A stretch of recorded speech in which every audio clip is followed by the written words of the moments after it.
Long ago in the northern province of Bac Ninh, in a small village called Phu Dong, there lived a very kindly couple.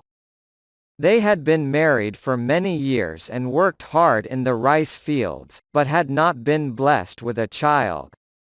While they were content with their humble life, they still longed for a son or daughter.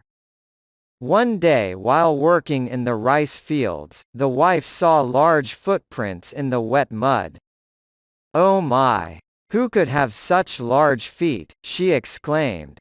As she stepped inside the footprints to compare them to her own feet, she felt a tingling sensation throughout her body. Intrigued by this strange sensation, she went home to tell her husband. A few weeks later, the wife noticed her belly getting bigger and bigger.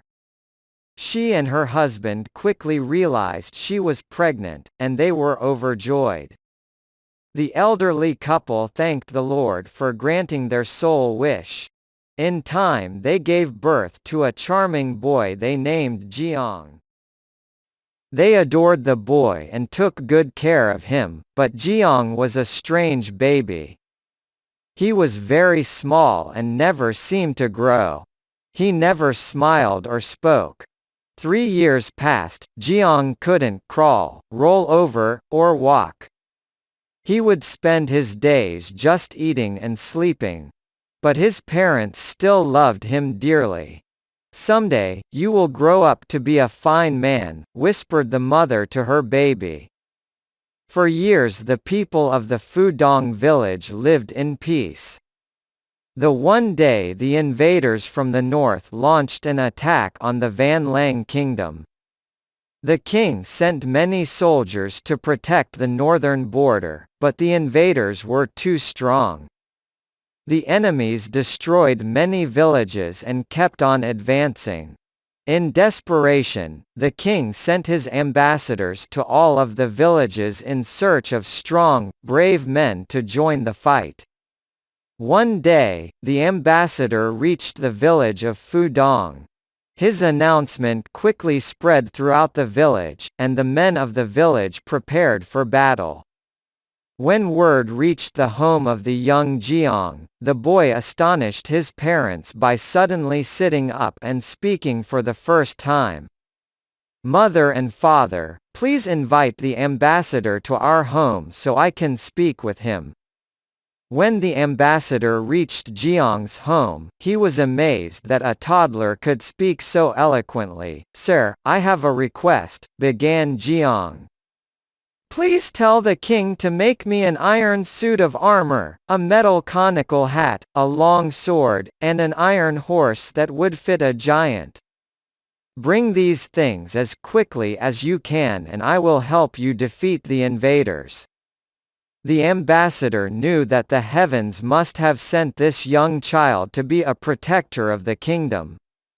He gratefully replied, "Yes, I swear I will return with things you need." Without wasting another minute, the ambassador returned to the king and reported what he saw and heard. Overjoyed, the king summoned all the blacksmiths. "Gather all of the iron in the kingdom and make me the finest suit of armor, the sharpest sword, the strongest hat, and the most magnificent iron horse. Make all of these fit for a giant."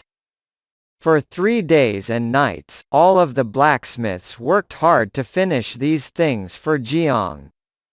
Meanwhile, in Phu Dong, Jiang was preparing for battle. He said, "Mother, father, thank you for taking such good care of me these past 3 years. It is now my turn to take care of you and our people. Please bring me food so I can become strong, and new clothes for my growing body." All of the villagers quickly rushed to gather rice, veggies, and fresh fish. Jiang's mother gathered up all the fabric in the village and began sewing new clothes for Jiang. Food was brought and Jiang devoured it all. Bowl after bowl of rice disappeared almost instantly. The fish was gone as soon as it went from the pan to his plate. With each bite Jiang took, he grew. He stretched his shoulders and, before long, Jiang was the size of a great tree. As he put on his new clothes, the king's men arrived with his new armor, a long sharp sword, a strong hat, and a beautiful iron horse. "I am ready to do battle to protect our land," exclaimed Jiang as he mounted his horse. With one giant leap, Jiang rode his horse over the village and into the forest where the enemy was waiting. Fiery flames shot out of his horse's nostrils as Jiang chased his enemies back. The flames from his iron horse marred the bamboo fields. With each swipe of his mighty blade, the other army drew back in fear. Suddenly, Jiang's sword was broken. Quickly the brave warrior uprooted the tall bamboo and used it to fight back the invaders. Before long, the northern invaders surrendered to the brave and mighty warrior. Jiang returned home and said farewell to his parents and the villagers.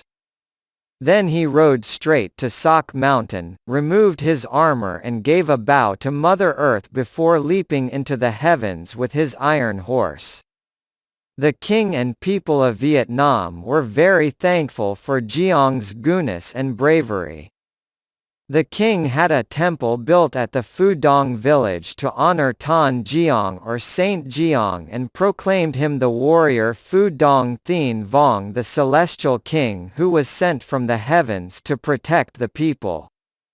In Vietnam, every year on the 9th of April of the lunar calendar, people celebrate the festival of Saint Jiang in memory of the heaven's messenger who fought against the invaders to save the country. It is said that lakes were formed around the giant horse's shoes where the warrior passed. Since that day, the bamboo called Tre Dang Na grows yellow at Phu Dong village because it was burnt by the iron horse's fiery breath.